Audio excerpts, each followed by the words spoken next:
ನಮಸ್ತೆ ಮಕ್ಕಳ, welcome back to my channel. Please like, share and subscribe my channel. ಇವತ್ತು ನಾವು 10ನೇ ತರಗತಿಯ ಕನ್ನಡದಲ್ಲಿ ಹಕ್ಕಿ ಹಾರುತ್ತಿದೆ ನೋಡಿದ್ದೀರಾ ಈ ಒಂದು ಪದ್ಯಭಾಗಕ್ಕೆ ಸಂಬಂಧಪಟ್ಟಂತಹ ಎಲ್ಲ ಅಭ್ಯಾಸ ಪ್ರಶ್ನೋತ್ತರಗಳನ್ನ ನೋಡ್ತಾ ಹೋಗೋಣ ಮಕ್ಕಳ. ಮೊದಲಿಗೆ ಕವಿ ಪರಿಚಯ. ಅಂಬಿಕಾತನಯ ದತ್ತ ಎಂಬ ಕಾವ್ಯನಾಮದಿಂದ ಪ್ರಸಿದ್ಧರಾಗಿರುವ ದತ್ತಾತ್ರೇಯ ರಾಮಚಂದ್ರ ಬೇಂದ್ರೆಯವರು 1896ರಲ್ಲಿ ಧಾರವಾಡದಲ್ಲಿ ಜನಿಸಿದರು.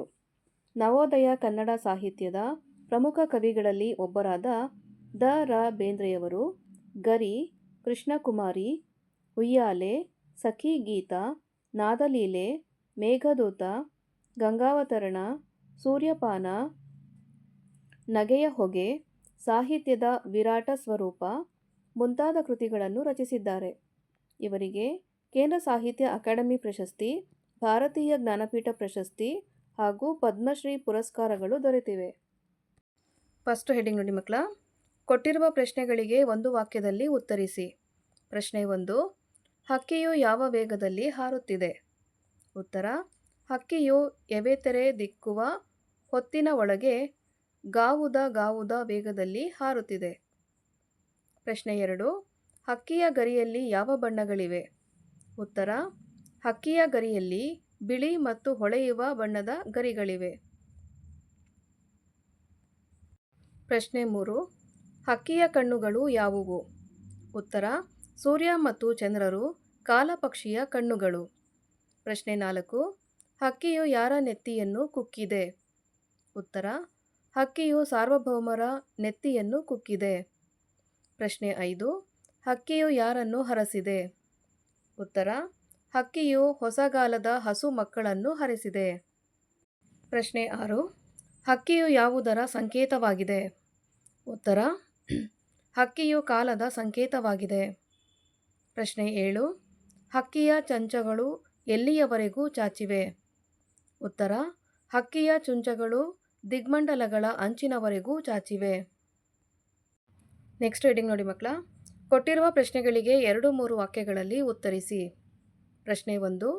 ಹಕ್ಕಿಯ ಹಾರಾಟವನ್ನು ಆಕಾಶಕ್ಕೆ ಹೇಗೆ ಹೋಲಿಸಿದ್ದಾರೆ? ಉತ್ತರ: ತರತಮರಹಿತ ಸಮದೃಷ್ಟಿಯಿಂದ ಕೂಡಿದ ನೀಲಮೇಘಮಂಡಲ ಸಮಬಣ್ಣದಲ್ಲಿ ಹಕ್ಕಿಯು ಕಾಲದ ದೈತ್ಯತೆಯನ್ನು ಸಂಕೇತಿಸುವ ಹಾಗೆ ಮುಗಿಲಿಗೆ ರೆಕ್ಕೆಗಳನ್ನು ಮೂಡಿಸುತ್ತಾ ರೆಕ್ಕೆಗಳನ್ನು ಬೀಸುತ್ತಾ ಹಾರುತ್ತಿದೆ. ಈ ಹಕ್ಕಿಯು ನಕ್ಷತ್ರಮಾಲೆಯನ್ನು ಸಿಕ್ಕಿಸಿಕೊಂಡು ಸೂರ್ಯ ಚಂದ್ರರನ್ನು ತನ್ನ ಕಣ್ಣುಗಳಾಗಿ ಮಾಡಿಕೊಂಡಿದೆ.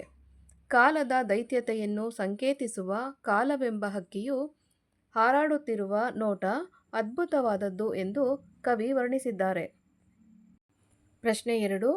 ಹೊಸಗಾಲದ ಹಸು ಮಕ್ಕಳನ್ನು ಹಕ್ಕಿ ಹೇಗೆ ಹರಸಿದೆ?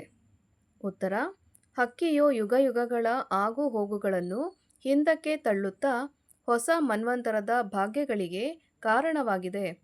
ಹಕ್ಕಿಯು ತನ್ನ ರೆಕ್ಕೆಗಳನ್ನು ಬೀಸುವ ಮೂಲಕ ಭೂಮಂಡಲದ ಜೀವಿಗಳಿಗೆ ಚೈತನ್ಯ ನೀಡಿ ಹೊಸಗಾಲದ ಹಸು ಮಕ್ಕಳನ್ನು ಹರಸುತ್ತಾ ಉತ್ತಮ ಭವಿಷ್ಯಕ್ಕಾಗಿ ಶುಭ ಹಾರೈಸುತ್ತಿದೆ ಎಂದು ಕವಿ ಬೇಂದ್ರೆ ಹೇಳಿದ್ದಾರೆ. ಪ್ರಶ್ನೆ 3.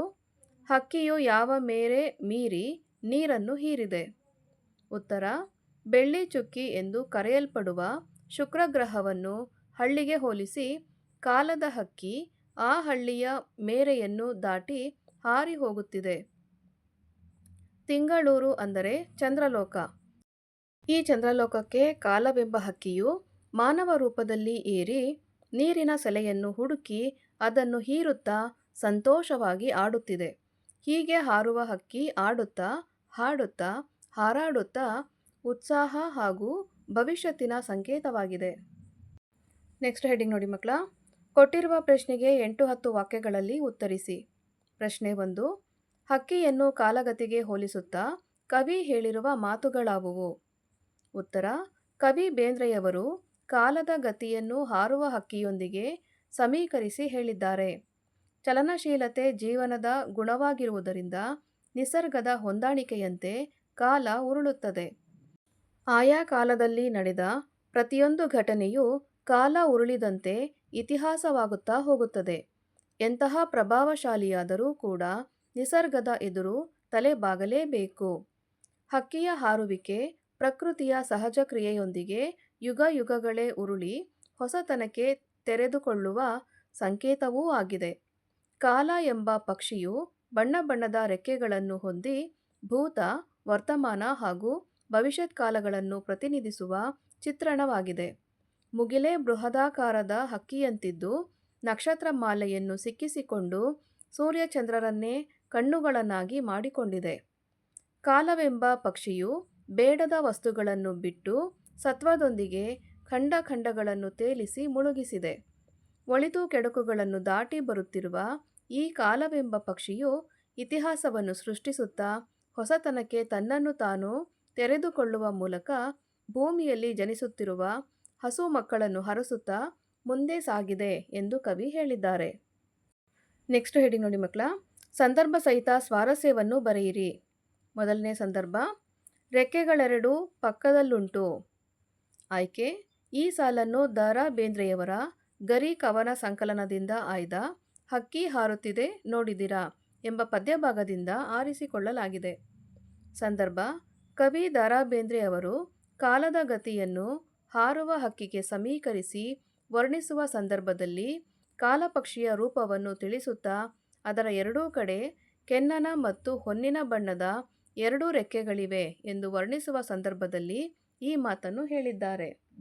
ಸ್ವಾರಸ್ಯ, ಕಾಲದ ಹಕ್ಕಿಗೆ ಸೂರ್ಯೋದಯ ಮತ್ತು ಸೂರ್ಯಾಸ್ತ ಎಂಬ ಎರಡು ರೆಕ್ಕೆಗಳಿವೆ ಎಂಬುದು ಕಾಲದ ಚಲನೆಗೆ ಸೂಕ್ತವಾದ ಕಲ್ಪನೆಯಾಗಿದ್ದು ಸ್ವಾರಸ್ಯಪೂರ್ಣವಾಗಿದೆ. ಸಂದರ್ಭ 2, ಸಾರ್ವಭೌಮರ ನೆತ್ತಿಯ ಕುಕ್ಕಿ. ಆಯ್ಕೆ, ಈ ಸಾಲನ್ನು ದ.ರಾ ಬೇಂದ್ರೆಯವರ ಗರಿ ಕವನ ಸಂಕಲನದಿಂದ ಆಯ್ದ ಹಕ್ಕಿ ಹಾರುತ್ತಿದೆ ನೋಡಿದಿರಾ ಎಂಬ ಪದ್ಯಭಾಗದಿಂದ ಆರಿಸಿಕೊಳ್ಳಲಾಗಿದೆ. ಸಂದರ್ಭ, ಕವಿ ದ.ರಾ ಬೇಂದ್ರೆಯವರು ಕಾಲದ ಗತಿಯನ್ನು ಹಾರುವ ಹಕ್ಕಿಗೆ ಸಮೀಕರಿಸಿ ವರ್ಣಿಸುವ ಸಂದರ್ಭದಲ್ಲಿ ಕಾಲಪಕ್ಷಿಯು ಸಾರ್ವಭೌಮರೆಂದು ಮೆರೆಯುತ್ತಿದ್ದ ಸಾಮ್ರಾಟರ ನೆತ್ತಿಯನ್ನು ಕುಕ್ಕಿ ಅವರ ಅಹಂಕಾರವನ್ನು ಮೆಟ್ಟಿ ನಿಂತಿದೆ ಎಂಬ ಈ ಮಾತನ್ನು ಹೇಳುತ್ತಾರೆ. ಸ್ವಾರಸ್ಯ, ಕಾಲದ ಗತಿಯಲ್ಲಿ ವೈಭವದಿಂದ ಅಹಂಕಾರದಿಂದ ಮೆರೆದ ಸಾರ್ವಭೌಮರೆಲ್ಲರೂ ನಾಮಾವಶೇಷವಾಗಿದ್ದಾರೆ. ಕಾಲಚಕ್ರದೊಳಗೆ ಎಲ್ಲರೂ ತಲೆ ಬಾಗಲೇಬೇಕೆಂಬುದು ಈ ಸಾಲಿನ ಸ್ವಾರಸ್ಯವಾಗಿದೆ. ನೆಕ್ಸ್ಟು ಸಂದರ್ಭ 3, ಬಲ್ಲರು ಯಾರ ಹಾಕಿದ ಹೊಂಚ. ಆಯ್ಕೆ, ಈ ಸಾಲನ್ನು ದ.ರಾ ಬೇಂದ್ರೆಯವರ ಗರಿ ಕವನ ಸಂಕಲನದಿಂದ ಆಯ್ದ ಹಕ್ಕಿ ಹಾರುತ್ತಿದೆ ನೋಡಿದಿರಾ ಎಂಬ ಪದ್ಯಭಾಗದಿಂದ ಆರಿಸಿಕೊಳ್ಳಲಾಗಿದೆ. ಸಂದರ್ಭ, ಕವಿ ದ.ರಾ ಬೇಂದ್ರೆಯವರು ಕಾಲದ ಗತಿಯನ್ನು ಹಾರುವ ಹಕ್ಕಿಗೆ ಸಮೀಕರಿಸಿ ವರ್ಣಿಸುವ ಸಂದರ್ಭದಲ್ಲಿ ಕಾಲಪಕ್ಷಿಯು ಹಾರುತ್ತಾ ದಿಗ್ಮಂಡಲಗಳ ಅಂಚಿನ ಆಚೆಗೂ ತನ್ನ ಕೊಕ್ಕನ್ನು ಚಾಚಿ ಇಡೀ ಬ್ರಹ್ಮಾಂಡಗಳನ್ನು ಒಡೆಯುವುದಕ್ಕೆಂಬಂತೆ ಹಾರುತ್ತಿದೆ. ಅದರ ಸಂಚನ್ನು ಬಲ್ಲವರಾರು ಎಂದು ವಿಸ್ಮಯದಿಂದ ಈ ಮಾತನ್ನು ಹೇಳುತ್ತಾರೆ. ಸ್ವಾರಸ್ಯ, ಕಾಲದ ವೇಗ ವಿಸ್ತಾರವನ್ನು ಅದು ಉಂಟು ಮಾಡಬಹುದಾದ ಪರಿಣಾಮವನ್ನು ಈ ಮಾತಿನಲ್ಲಿ ಸ್ವಾರಸ್ಯಪೂರ್ಣವಾಗಿ ವರ್ಣಿಸಲಾಗಿದೆ. ಸಂದರ್ಭ 4, ಹೊಸಗಾಲದ ಹಸು ಮಕ್ಕಳ ಹರಸಿ. ಆಯ್ಕೆ, ಈ ಸಾಲನ್ನು ದ.ರಾ ಬೇಂದ್ರೆಯವರ ಗರಿ ಕವನ ಸಂಕಲನದಿಂದ ಆಯ್ದ ಹಕ್ಕಿ ಹಾರುತ್ತಿದೆ ನೋಡಿದಿರಾ ಎಂಬ ಪದ್ಯಭಾಗದಿಂದ ಆರಿಸಿಕೊಳ್ಳಲಾಗಿದೆ. ಸಂದರ್ಭ, ಪ್ರಕೃತಿಯ ಸಹಜ ಕ್ರಿಯೆಯೊಂದಿಗೆ ಯುಗ ಯುಗಗಳೇ ಉರುಳಿ ಹೊಸತನಕ್ಕೆ ಕಾಲವು ತನ್ನನ್ನು ತಾನು ತೆರೆದುಕೊಳ್ಳುತ್ತದೆ. ಹೀಗಿರುವಾಗ ಹೊಸ ಕಾಲದ ಹೊಸ ಯುಗಕ್ಕೆ ಕಾಲಿಡುತ್ತಿರುವ ಹಸುಗೂಸುಗಳು ಪ್ರಕೃತಿಯಲ್ಲಿ ಹೊಸತನ ಪಡೆಯಲಿ ಎಂದು ಕಾಲವು ಹರಸುತ್ತಿದೆ. ಹೊಸಗಾಲದ ಮಕ್ಕಳಲ್ಲಿ ಚೈತನ್ಯವನ್ನು ತುಂಬಿ ಮುಂದಿನ ಜನಾಂಗವನ್ನು ಕಾಲವೆಂಬ ಪಕ್ಷಿಯು ಹರಸಿ ಮುಂದೆ ಸಾಗುತ್ತಿದೆ ಎಂದು ಹೇಳುವ ಸಂದರ್ಭದಲ್ಲಿ ಕವಿ ಈ ಸಾಲನ್ನು ಹೇಳಿದ್ದಾರೆ. ಸ್ವಾರಸ್ಯ, ಕಾಲವೆಂಬ ಪಕ್ಷಿಯು ಸದಾ ಮುಂದೆ ಸಾಗುತ್ತಿದ್ದರೂ ಆಗ ತಾನೇ ಜನಿಸಿರುವ ಹಸುಗೂಸನ್ನು ಕೂಡ ಹರಸುತ್ತಾ ಮುಂದೆ ಸಾಗುತ್ತದೆ ಎಂಬುದು ಈ ಸಾಲಿನ ಸ್ವಾರಸ್ಯವಾಗಿದೆ.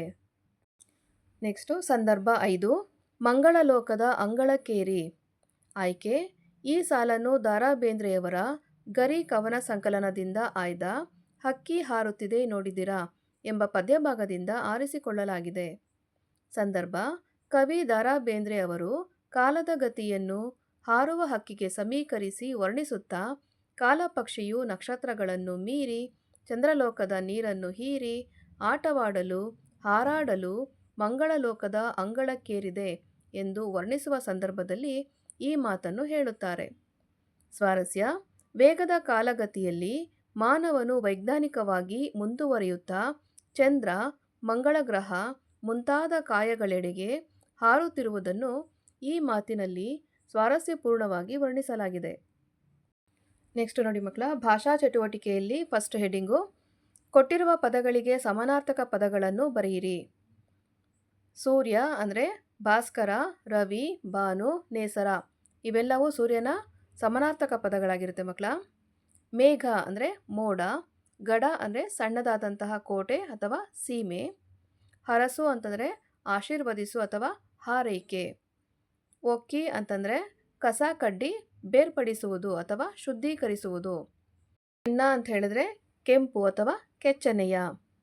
ನೆಕ್ಸ್ಟ್ ಹೆಡಿಂಗ್ ನೋಡಿ, ತತ್ಸಮ ತದ್ಭವಗಳನ್ನು ಬರೆಯಿರಿ. ಬಣ್ಣ, ವರ್ಣ, ಬ್ರಹ್ಮ, ಬೊಮ್ಮ, ಚಂದ್ರ, ಚಂದಿರ, ಯುಗ, ಜುಗ, ಅಂಗಳ, ಅಂಕಣ. ಓಕೆನಾ. ನೆಕ್ಸ್ಟ್ ಹೆಡಿಂಗ್ ನೋಡಿ, ಕೊಟ್ಟಿರುವ ಪದಗಳನ್ನು ಬಿಡಿಸಿ ಸಂಧಿ ಹೆಸರಿಸಿ. ಮೊದಲನೇದಾಗಿ ಇರುಳು ಪ್ಲಸ್ ಅಳಿದು, ಇರುಳಳಿದು, ಇದು ಒಂದು ಲೋಪಸಂಧಿ. ಎರಡನೇದಾಗಿ ತೆರೆದು ಪ್ಲಸ್ ಇಕ್ಕುವ, ತೆರೆದಿಕ್ಕುವ, ಇದು ಲೋಪಸಂಧಿ. ಹೊಸ ಪ್ಲಸ್ ಕಾಲ, ಹೊಸಗಾಲ, ಇದು ಒಂದು ಆದೇಶ ಸಂಧಿ. ದಿಕ್ ಪ್ಲಸ್ ಮಂಡಲ, ದಿಗ್ಮಂಡಲ, ಇದು ಒಂದು ಜಷ್ಟ್ವ ಸಂಧಿ. ತಿಂಗಳಿನ ಪ್ಲಸ್ ಊರು, ತಿಂಗಳಿನೂರು, ಇದು ಒಂದು ಲೋಪಸಂಧಿ. ನೆಕ್ಸ್ಟ್ ಹೆಡಿಂಗ್ ನೋಡಿ, ಕೊಟ್ಟಿರುವ ಅವ್ಯಯ ಪದಗಳು ಯಾವ ಅವ್ಯಯಕ್ಕೆ ಸೇರಿವೆ ಎಂಬುದನ್ನು ಗುರುತಿಸಿ ಬರೆಯಿರಿ. ಅದುವೇ, ಇದೊಂದು ಅವಧಾರಣಾರ್ಥಕ ವ್ಯಯ. ಆದ್ದರಿಂದ, ಇದು ಸಂಬಂಧಾರ್ಥಕ ವ್ಯಯ. ಅಯ್ಯೋ, ಇದು ಭಾವನಾಸೂಚಕ ವ್ಯಯ. ಬೇಗನೆ, ಇದು ಒಂದು ಸಾಮಾನ್ಯಾರ್ಥಕ ವ್ಯಯ. ಧಗಧಗ, ಇದು ಅನುಕರಣಾ ವ್ಯಯ. ಸಾಕು, ಇದು ಒಂದು ಕ್ರಿಯಾರ್ಥಕ ವ್ಯಯ. ಓಹೋ ಅಂದರೆ ಭಾವಸೂಚಕ ವ್ಯಯ. ನೆಕ್ಸ್ಟು ಹೌದು ಅಂತ ಹೇಳಿದ್ರೆ ಕ್ರಿಯಾರ್ಥಕ ವ್ಯಯ. ನೀನೆ ಅವಧಾರಣಾರ್ಥಕ ವ್ಯಯ. ರೊಯ್ಯನೆ ಅಂದರೆ ಅನುಕರಣಾ ವ್ಯಯ. ಮೆಲ್ಲಗೆ, ಇದೊಂದು ಸಾಮಾನ್ಯಾರ್ಥಕ ವ್ಯಯ. ನೆಕ್ಸ್ಟು ಅಲ್ಲದೆ, ಇದು ಸಹ ಒಂದು ಸಂಬಂಧಾರ್ಥಕ ವ್ಯಯ. ಮಕ್ಕಳ, ಇಲ್ಲಿಗೆ 10ನೇ ತರಗತಿ ಕನ್ನಡದಲ್ಲಿ ಹಕ್ಕಿ ಹಾರುತ್ತಿದೆ ನೋಡಿದಿರಾ ಈ ಒಂದು ಪದ್ಯಭಾಗಕ್ಕೆ ಸಂಬಂಧಪಟ್ಟಂತಹ ಎಲ್ಲ ಅಭ್ಯಾಸ ಪ್ರಶ್ನೋತ್ತರಗಳು ಮುಕ್ತಾಯಗೊಂಡಿವೆ ಮಕ್ಕಳ. ಈ ಒಂದು ವಿಡಿಯೋ ನಿಮ್ಗೆ ಇಷ್ಟ ಆದಲ್ಲಿ ದಯವಿಟ್ಟು ನಮ್ಮ ಚಾನಲ್ನ ಲೈಕ್ ಮಾಡಿ, ಶೇರ್ ಮಾಡಿ, ಸಬ್ಸ್ಕ್ರೈಬ್ ಮಾಡಿಕೊಂಡು ನಾವು ಹಾಕುವಂಥ ಎಲ್ಲ ವಿಡಿಯೋನ ನೋಡ್ತಾ ನಮ್ಮನ್ನು ಎನ್ಕರೇಜ್ ಮಾಡ್ತಾ ಹೋಗಿ ಮಕ್ಕಳ.